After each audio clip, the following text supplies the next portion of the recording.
Bonjour mesdames, bonjour messieurs.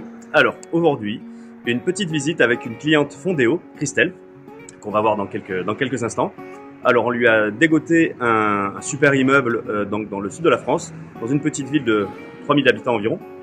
Et donc c'est un immeuble, là vous voyez il y a une assez grande surface, voilà vous le voyez derrière moi.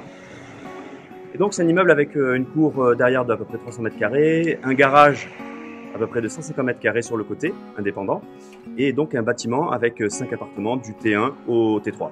Donc là aujourd'hui on fait la visite avec les artisans pour essayer de calculer un peu plus précisément tout l'enveloppe travaux et rafraîchissement qu'il va y avoir dans ce bien-là. Ce bien-là, il était affiché à 198 000 euros, pardon, 198 000 euros affiché, et on a réussi à le négocier à 183 000 euros. Donc un immeuble avec 5 logements. Donc on a vraiment bien travaillé avec l'agent immobilier et on est arrivé à ce super prix. Donc aujourd'hui, Christelle, qui je vous le rappelle, habite dans la région parisienne, est venue en train. Et donc aujourd'hui, on fait un peu un état des lieux avec les différents artisans, chauffage, électricien, plombier et bien sûr maçon, pour voir un petit peu l'enveloppe travaux dans ce bien-là.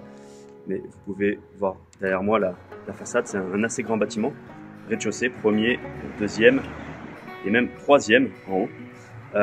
Donc voilà, un super immeuble et donc vous allez voir, la cliente était vraiment contente. Ok, on y va. Christelle, aujourd'hui, on est enfin devant ton immeuble.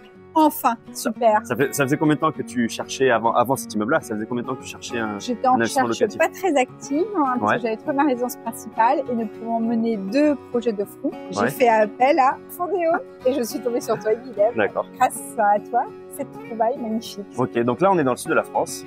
Christelle habite vers Paris, dans une zone qu'on peut dire pas très rentable.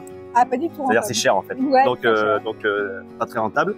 Et donc tu as fait des recherches un petit peu dans ta zone, un petit peu à toi. Au début, tu as essayé de regarder si tu pouvais trouver des immeubles rentables. Voilà. Et ça n'a pas trop marché. Non, et puis j'avais surtout un manque de temps aussi. Manque de temps. Et donc c'était un des critères principaux de pouvoir dégager du temps pour pouvoir me lancer effectivement dans mon réarbitrage immobilier. Ok. Et donc sur de l'immeuble rentable. Voilà. Et donc on a trouvé via un super agent immobilier qui s'appelle Thierry. Cet immeuble-là, maintenant, c'était il y a quoi? Il y a 2-3 mois, un truc comme ça? Tout à fait. Ouais.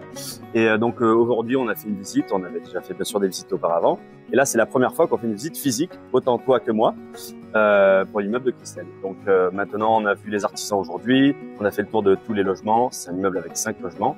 Et donc, suivant les stratégies locatives que Christelle va adopter, sur du Airbnb ou pas, du court durée, du long durée. Certainement un mix des deux. Les travaux, le budget va y revenir là-dessus. Ok, bah écoute, je suis content que c'est bien marché. Et je suis ravie. Maintenant, la question, c'est à quand le prochain? Eh ben bientôt. Ok, bientôt. Ça, on s'en reparle. Ok, on fera appel à Thierry aussi et on fera une nouvelle recherche. Ok, à plus. Salut. Merci beaucoup. Salut.